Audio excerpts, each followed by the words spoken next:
संतों के महामहिम वचनों के अनुसार जो चलता है वो पुण्य एकत्रित करता है, और जो कुमार्गगामी बुद्धि के अनुसार चलता है वो पाप एकत्रित करता है। भगवान के सिवा, सुनो महापुरुषों के वचन है, भगवान के सिवा तुम किसी और का सहारा लोगे तो अंत तक तुम्हें पछताना पड़ेगा। भगवान के सिवा किसी और का सहारा लोगे तो अंत तक तुम्हें पछताना पड़ेगा और नरक जैसा जीवन हो जाएगा, नरक जैसा जीवन। भगवान के आश्रय में जो अपार सुख होता है, कैसे हम तुम्हें बताएं। ये जीव सोचता है धन का आश्रय, परिवार का आश्रय, बिल्कुल सब नाटक, धोखा ही धोखा, सच्ची वाली। भगवान के सिवा दूसरे का सहारा लोगे तो अंतिम में तुम्हें पछताना पड़ेगा, नरक जैसा कष्ट होगा। और अगर भगवान का सहारा है तो सच्ची माने जीवन परम मंगल में देखने को मिल रहा है। नारकी स्थिति से जीवन परम मंगल में देखने को मिल रहा है। दूसरा, संसार के मनुष्यों से जो प्रेम किया जाता है वो अगले जन्म का निमंत्रण है, अगला जन्म का। और यदि भगवान से प्रेम किया जाता है तो परम धाम जाने का, अगला जन्म का खत्म। अब देखो तुम्हें पसंद क्या करना है। तीसरा, जिस शरीर में जितनी आसक्ति कर लोगे अगला वही जन्म उसी शरीर का मिलेगा। जैसे हिरण के शरीर में आसक्ति कर ली तो भरत जी हिरण बन गए, पुरंजन ने स्त्री में आसक्ति कर ली तो पुरंजनी बन के अगले जन्म में स्त्री बन करके जन्मा। इसलिए जिस शरीर से अधिक प्रेम कर, जो मकान से ज्यादा प्यार करता है वो छिपकली बनकर मकान में रेंगता है। ध्यान, जो जिससे अधिक प्यार, वो ऐसी योनि को प्राप्त। तुम योनि प्राप्त करने के लिए नहीं आए, तुम भगवान को प्राप्त करने के लिए मानव देह प्राप्त किया है। नाम जप करो, सच्चाई से नाम जप करो, तुम्हें खुद दिखाई देगा जो लिखा है। कोई किसी से प्यार नहीं करता, सिर्फ नाटक, सिर्फ नाटक प्यार का चल रहा, कोई प्यार। जो राग और द्वेष पूर्वक जीवन व्यतीत करता है वो दुर्गति का पात्र बन करके नाना प्रकार की नारकी योनियों को भोगता है और प्राय राग द्वेष में ही जीवन जा रहा है। ये 18 दोष भोगने ही पड़ते हैं जो भगवान का भजन नहीं करता। भूख, प्यास, बीमारी, बुढ़ापा, राग, द्वेष, मोह, निंदा, चिंता, भय, खेद, विषाद, जन्म, मरण, विस्मय, शोक, मंद, अरति, कहीं मन नहीं टिक रहा, घोर अशांत, डिप्रेशन में, अरति। ये 18 दोष भगवत विमुख को भोगने ही पड़ते हैं। और यदि वो भगवान के आश्रित हो जाता है तो उसमें जैसे भूख है, प्यास है, बीमारी है, बुढ़ापा है, इन सब में भगवान का एक विशेष कृपा प्रसाद रहता है। देखो, बेटा और बहू की कथा सुन चुके। एक संत भगवान ने कभी शिष्य नहीं बनाए थे, श्रीधर बाबा। और जब वृद्धावस्था आई तो अपने लोग 8-10 संतों की होड़ लगती थी कि देखो आपने 1 घंटा सेवा की है, अब आप हटिए, अब हम सेवा। और जानते उनको कैसे सोच कराई जाती थी? ऐसे टांग लिया जाता था दोषण और ऐसे हाथ में कराई जाती थी। क्यों? क्योंकि भजन करते थे। सौभाग्य था, किसको शौच कराने को मिले, किसको स्नान कराने को मिल जाए, किसको वस्त्र धारण। ये सौभाग्य, भगवान के सिवा किसी को अपना नहीं माना।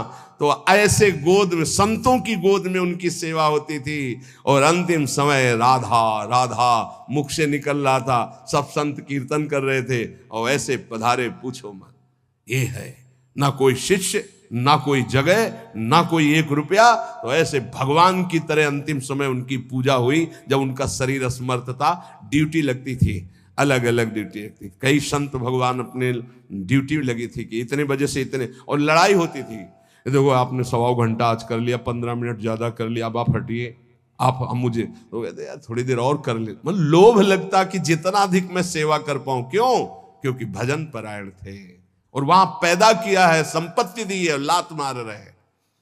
भगवान से विमुख जो है उसे 18 दोषों को भोगना पड़ता है। जो भगवान के कृपा पात्र होते हैं उन्हें संत संग मिलता है। जिन्हें संत संग मिलता है उनमें अंत काल में जैसे भगवत प्राप्ति होगी वैसा संयोग बना दिया जाता है। अंत काल में दादू मन ही सो मल उपजय, मन ही सो मल धोई, सीख चले गुरु साधु की, तो तू निर्मल होई। नाम जपे रुचि साधु को, साधु जपे रुचि नाम, दादू दोनों एक टक, यहू आरंभ यहू काम। कह रहे मन गंदा हो गया है, अब मन ही निर्मल हो तब बात बनेगी। कैसे निर्मल हो? बोले गुरु का उपदेश, साधु का संग, ये साबुन है, बहुत जल्दी मन को निर्मल कर देता है। बोले जब नाम जपे तब रुचि साधु की, जब नाम जपो कहे तो संतों में तुम्हारी प्रीति हो जाएगी, और जब संत नाम देंगे तब भगवान में प्रीति हो जाएगी। ये नियम है, ये सिद्धांत। गुरुमुख के प्राप्त नाम से ही भगवत साक्षात्कार होता है। दादू हरि साधु यो पाइये, अविगत के आराध, साधु संगति हरि मिले, हरि संगत सुसाध। बोले जब हरि की कृपा होती तो साधु मिलते हैं, और जब साधु की कृपा होती है तो उस अविगत परमात्मा की आराधना शुरू होती है, तब वो हरि मिलते हैं। तो हरि की कृपा का फल साधु, और साधु की कृपा का फल हरि दर्शन।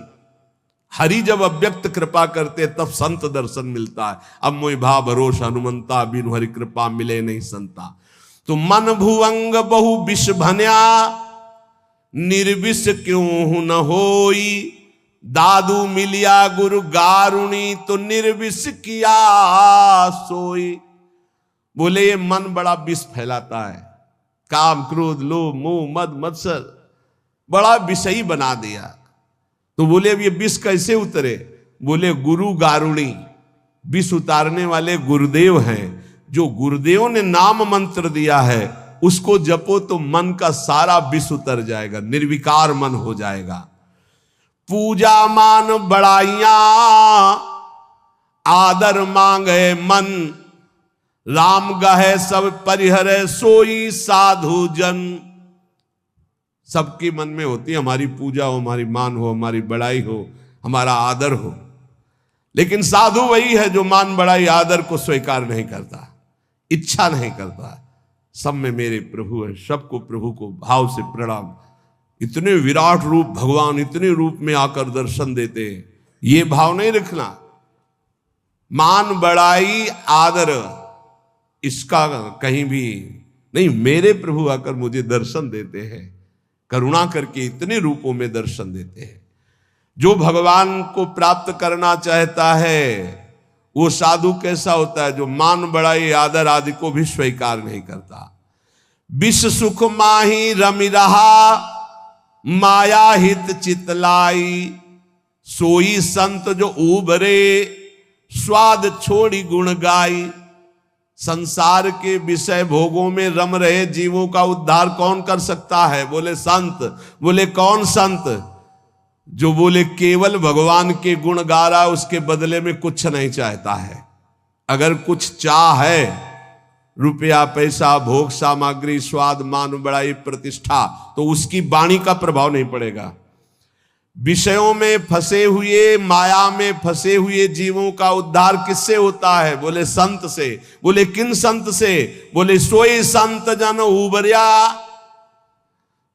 जो स्वाद छोड़ी गुण गाई, स्वार्थ स्वाद इनको छोड़कर कोई भी चाह नहीं, केवल स्वांता सुखाए तुलसी रघुनाथ गाथा। बोले ऐसे संतों की वाणी से माया में फंसे हुए लोगों का उद्धार होता है। साधु मिले तब उपजे हृदय हरि को ध्यान, दादु संगति साधु की अभिगत पुरवै आन।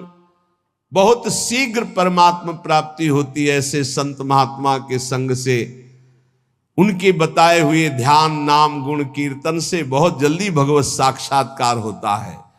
प्रेम कथा हरि की कहें करें भगत ल्यो लाई, पीवे पिबावे राम रस सोजन मिलवो आई।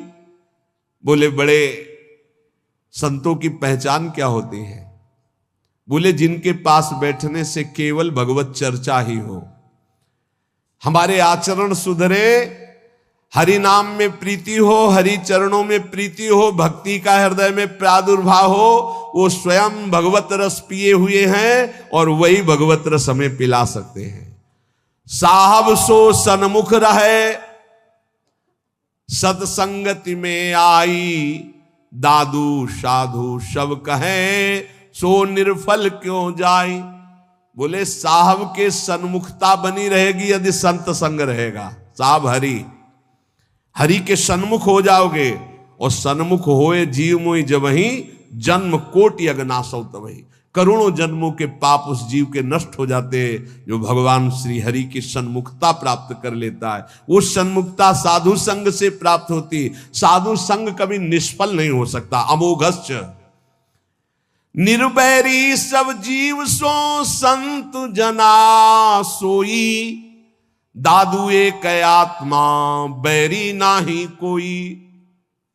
संत वही, किसी भी संप्रदाय की मेड़ में नहीं, था पूरा विश्व विश्वंभर सब जगह भास, एक ही परमात्मा तत्व अनंत ब्रह्मांडों में है। फिर मृत्यु लोक की बात क्या?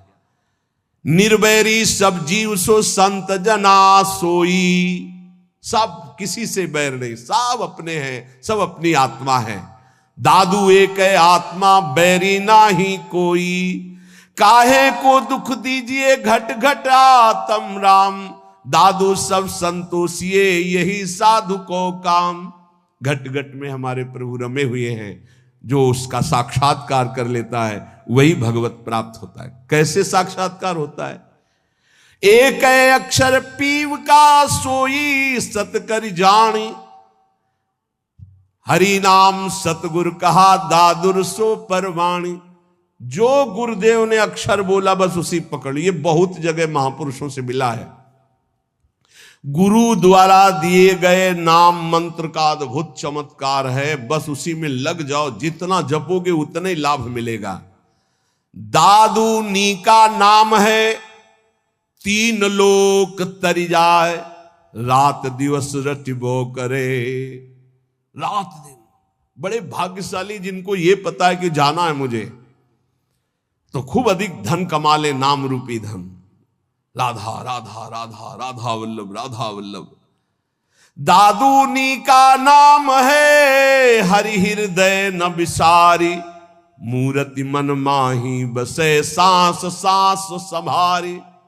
तब जानना कि हमारा नाम रंग ला रहा है, जब हर श्वास में नाम चले और सामने नामी की छवि विराजमान हो। दादू साहब कह रहे, मूर्ति मन माही बसे सांस सांस संभारी, दादू नी का नाम है, आप कहे समझाई, और आरंभ सब छाण दे, हरि नामो ल्यो लाई।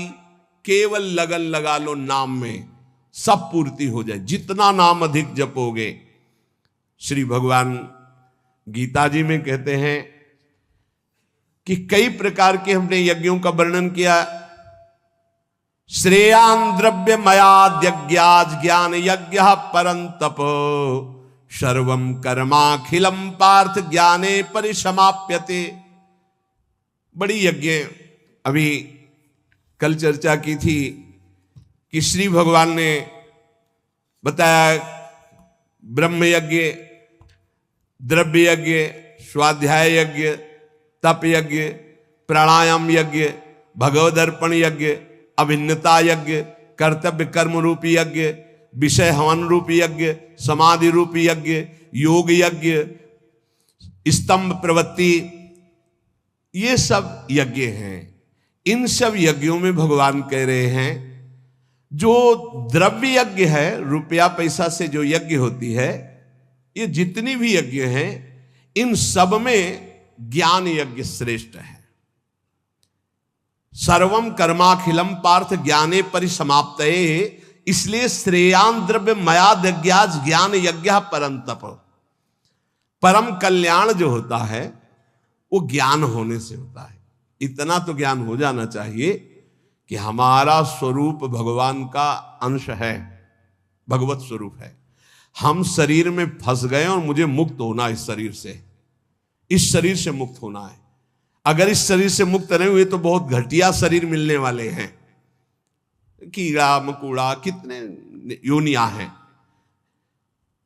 जो रुपए से यज्ञ होती है उसमें महत्ता धन की होती है, इसलिए वो परम लाभ नहीं प्राप्त हो पाता द्रव्य यज्ञ के द्वारा।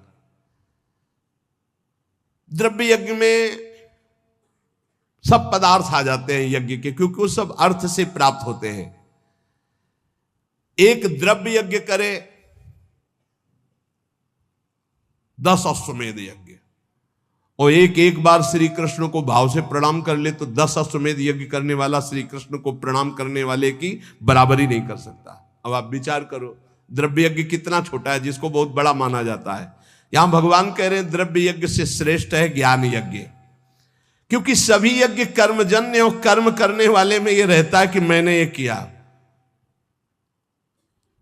एक हमने देखा है यज्ञकर्ता को अभिमान रहित, अंदर के कितने विशुद्ध भाव होते हैं धार्मिक पुरुषों में। उनकी मैदा की कई फैक्ट्रियां थी, वो आते थे पूर्व गुरु आश्रम में जब संन्यास मार्ग में थे, 10 गाड़ी उनके साथ होती थी। बहुत दूर से गाड़ी और पादुका उतार करके सबको वहीं रोक कर अकेले आते। उन्होंने जब यज्ञ कराई सब जो यज्ञ के, एक हाथ में टोकरी एक हाथ में सोनी, जहां कोई खा पी के फिर हर सुविधाएं सब पवित्र वैदिक सिद्धांत से होना, और उनका काम केवल यही था झाड़ू और टोकरी ले। पूरे किलोमीटर में यज्ञ मंडप था, पूरी सब व्यवस्थाएं, और अकेले, किसी का चंदा नहीं, क्योंकि खूब अर्थ था, और वो स्वयं ये करते थे। जब कोई उनसे पूछता यज्ञ, कहीं भी कोई पोस्टर बैनर नहीं, और कोई पूछता यज्ञ कौन कराते, तो हमें तो पता नहीं, हम तो यहाँ दोना पत्तल फेंकने की सेवा मिली, बस वो जानते हैं। कोई नहीं जानता था यज्ञ कौन करा रहा। खूब आनंद मंग ऐसे कोई द्रव्य यज्ञ करने वाले बिरला होते हैं जो भगवत समर्पित होते हैं, पर उनको ज्ञान है इस बात का कि तो दियम वस्तु गोविंदम तो भ्यमेव समर्पे, देनहार कोई और है देत रहते दिन रैन, लोग भरम मोपे करे तासो नीचे नयन। ऐसे वो महान गृहस्थ में रहते हुए भी वो महान याज्ञिक थे, यज्ञ करने वाले। तो जब द्रव्य यज्ञ कराई जाती है तो उसमें कहीं ना कहीं अहम स्फुरित हो जाता। मैंने इतने करोड़ अर्पित किए, मैंने इतने लोगों को पवाया, तो जीवन मुक्त होने के लिए वो पर्याप्त नहीं रह गया, क्योंकि अहम का लय होना चाहिए। इसीलिए भगवान कह रहे सर्वम कर्माखिलम पार्थ ज्ञाने परिसमाप्तये। ज्ञान में क्या होता है, अहम का नाश हो जाता है। इसलिए भगवान यहां कह रहे कि सबसे बढ़िया यज्ञ है ज्ञान यज्ञ। अंतःकरण में 3 दोष होते हैं जिनके कारण भगवत साक्षात्कार नहीं हो पाता। मल कहते हैं संचित पाप को। जो संचित पाप होते हैं उनके कारण भजन में मन नहीं लगता। जहां भजन शुरू करोगे, भगवत मार्ग की बातें शुरू करोगे, तो पाप आकर्षण शुरू हो जाएगा, इसे मल कहते हैं। दूसरा होता है विक्षेप, चित्त का चंचल होकर बार बार भोगे हुए विषयों का चिंतन करना, इसे विक्षेप कहते हैं। आवरण कहते हैं अहंकार, अज्ञान। इन 3 के कारण जीव की भगवान में रुचि नहीं होती और भगवान की प्राप्ति में बाधा ये 3 पहुंचाते। मल, संचित पाप, विक्षेप, भोगों के प्रति चित्त का चंचल होना, आवरण, अहंकार, अज्ञान। जब हम कोई भी कर्म करते हैं तो उसमें ये आवरण ढक जाता है अहंकार, मैंने ये किया, और जहां ये हुआ मैंने ये किया तो उसका कल्याण नहीं हो पाता। ये खास बात है, उसका फल मिलेगा, उसे भगवत प्राप्ति नहीं हो पाएगी। अहंकार विमूढ़ात्मा करता हमें मंदते, अहंकार में मूढ़ता बनी रहती है और ये रहता है कि मैंने ये किया, और जब मैंने ये किया तो अवश्य भोगना पड़ेगा, चाहे शुभ हो या अशुभ हो, भगवत प्राप्ति नहीं होगी। जब हमें किसी महापुरुष का आश्रय मिलता है, संत महात्मा का, और वो जब हमें उपदेश करते हैं तब हमें समझ में आता है कि सारे कर्म भगवान के लिए करने हैं। हमारे पास जो शारीरिक बल, रुपया, पैसा, भोग सामग्री, सब श्री भगवान की, तो हम भगवत भाव से जब कर्म करके भगवान को समर्पित करने लगते हैं तो हमारे अंदर के दोष नष्ट होने लगते हैं। मल पहले नष्ट होगा, संचित पाप भस्म होंगे। अब हमको थोड़ा विवेक आने लगा कि जितने भोग भोगे उनमें कोई सुख तो है नहीं, तो बार बार चित्त जो भोगों की तरफ जा रहा था उसे वापस करने लगे, तो विक्षेप नष्ट होने लगा। अब अहंकार भगवद अर्पित होकर के चरणों में चला गया, तीनों ठीक हो गए। मल विक्षेप आवरण जहां हटा तो सामने सच्चिदानंद भगवान का उसको अनुभव हो जाता है। अब बोले ये मल विक्षेप आवरण हटाने के लिए जो साधु संग चाहिए, गुरु का संग चाहिए, वो कैसे प्राप्त हो? बोले जब विवेक, वैराग्य, समदमादि, सठ संपत्ति, मुमुक्षता, श्रवण, मनन, निधिध्यासन, तत्व पदार्थ संशोधन, ये जो दैवी भागवती ज्ञान के साधन है, इनकी जब प्राप्ति की इच्छा होती तो गुरु बनाने की इच्छा होती। कोई ऐसे संत मिले, कोई ऐसे सदगुरु मिले। देखो भगवान सामने विराजमान है अर्जुन के, और कह रहे हैं कि जब कभी मल विक्षेप आवरण हटाने के लिए ज्ञान की आवश्यकता होती है तो गुरु की प्राप्ति की इच्छा होती है। तो अपने मल विक्षेप आवरण को हटाने के लिए, कल्याण प्राप्ति के लिए, मंगल के लिए, सुख प्राप्ति के लिए, ज्ञान यज्ञ के लिए, तत्व ज्ञान के लिए किसी संत का आश्रय लो। कैसे?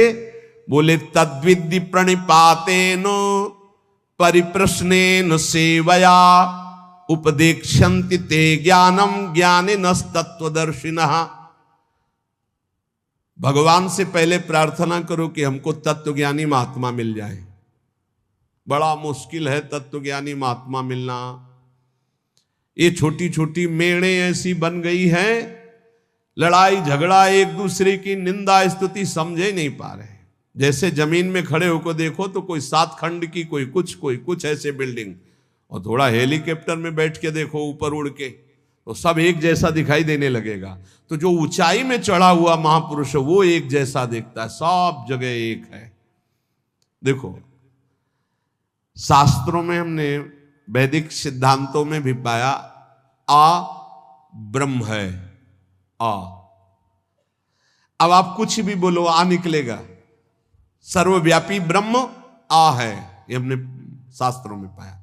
का, खा, गा, चा, छा, टा, ज्ञा, का से लेके ज्ञा तक कोई भी अक्षर बोलो, आ आ आ निकलेगा। अब जो अक्षर है वो ब्रह्ममय है। ऐसे ही चराचर जगत ब्रह्म में, सर्वम खलमिदम ब्रह्म। अब ये वेद सिद्धांत पढ़ते हो, लड़ाई झगड़ा कहां रह गया, कहां निंदा स्तुति रह गई, कहां राग द्वेष रह गया, कहां छोटा बड़ा रह गया, कहां अपना पराया रह गया। यही समझ। सनातन आकाश की तरह है, ध्यान रखना। सनातन धर्म आकाश की तरह है, सनातन धर्म वायु की तरह है, सनातन धर्म जल की तरह है, सनातन धर्म पृथ्वी की तरह है, सनातन धर्म सूर्य की तरह है। जहां देखो वहीं सनातन सूर्य है, सनातन वायु, सनातन जल, सनातन भूमि, सनातन आकाश, सनातन अग्नि, अंदर और बाहर, यह है सनातन।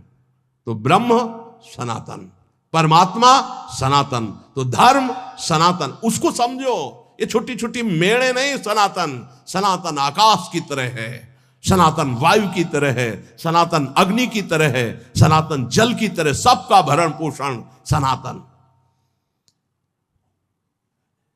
भगवान सबसे पहली बात कह रहे हैं, ज्ञानिनस तत्वदर्शिना।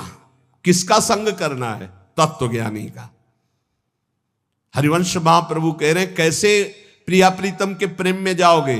बोले ये क्रूरापि पापिनो न च सताम संभाष्य दृश्या से सर्वान वस्तुतया निरीक्ष परम स्वाराध्य बुद्धिर्मम।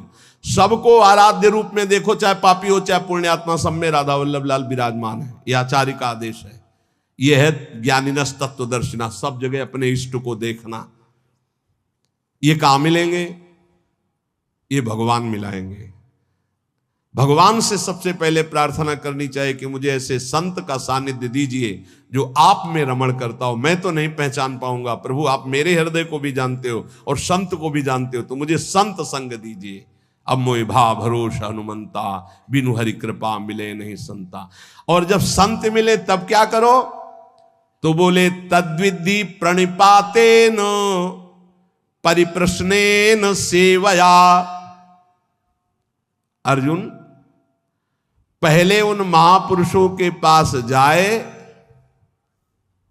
तो जाकर उनको साष्टांग दंडवत करे।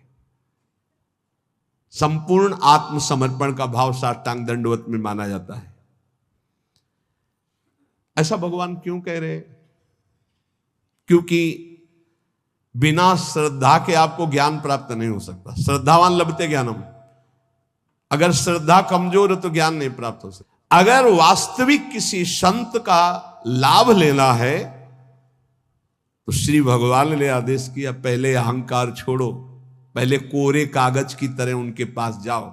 यहाँ इतनी लिखा पढ़ी करके आते कि डस्टर चलाने को मना ही नहीं होता। इतनी लिखा पढ़ी पहले से ही रखी हुई है, बिल्कुल बेकार। आप सच्ची मानिएगा 70 वर्ष जीवन के हो गए, अभी तक ये नहीं निर्णय कर पाए कि मुझे चलना किधर है। अहो भाग गया आप लोगों का, जिनको ये चित्त का समाधान हो गया कि मेरा मार्ग क्या है। नहीं, 70 वर्ष हो गए और अभी ये नहीं पता कि चौराहे पे खड़े कि जाऊं किधर, ज्ञान मार्ग में जाऊं कि ध्यान मार्ग में जाऊं कि योग मार्ग में जाऊं, भजन मार्ग में जाऊं कि, अभी तक ये निर्णय नहीं। भगवान कह रहे किसी ज्ञानी महापुरुष का आश्रय लेना है तो श्रोत्री और ब्रह्मनिष्ठ दो बातें कही है। श्रोत्री कहते हैं जिन्होंने खूब गुरुजनों के चरणों में बैठकर शास्त्रों का श्रवण किया है, और ब्रह्मनिष्ठ जो उसी तत्व में स्थित हो चुके हैं। ऐसे महापुरुषों से निवारण होता है संसार का, जिनका एक ही उद्देश्य केवल श्री भगवान और भगवान में स्थित है। भगवान आदेश करते प्रणिपातेन, उन महापुरुषों के पास जाए, हाथ जोड़कर साष्टांग दंडवत करे, नीचवत सेवेत सदगुरुम, अपने को सबसे नीचवत मान करके सदगुरु का सेवन करे। कभी भी शरीर से गुरु का निरादर न करे, तिरस्कार न हो, इसलिए गुरु के सामने नम्र सरल और जिज्ञासा के भाव से उनकी आज्ञा पूर्वक सेवा करे। अपने आप को गुरु के चरणों में सबसे छोटा अधीन सेवक समझे। शरीर और वस्तुएं दोनों गुरु के आज्ञा के अनुसार हैं। साष्टांग दंडवत प्रणाम का मतलब है मेरा शरीर गुरु की आज्ञा पे चलेगा, अहम गुरु के चरणों में अर्पित है। सेवया, भगवान कह रहे परिप्रश्नेन के लिए सेवया, शरीर और वस्तुओं से गुरु की सेवा गौण, मुख्य है गुरु की आज्ञा का पालन करना। जिससे गुरु प्रसन्न हो बस वही कार्य करना।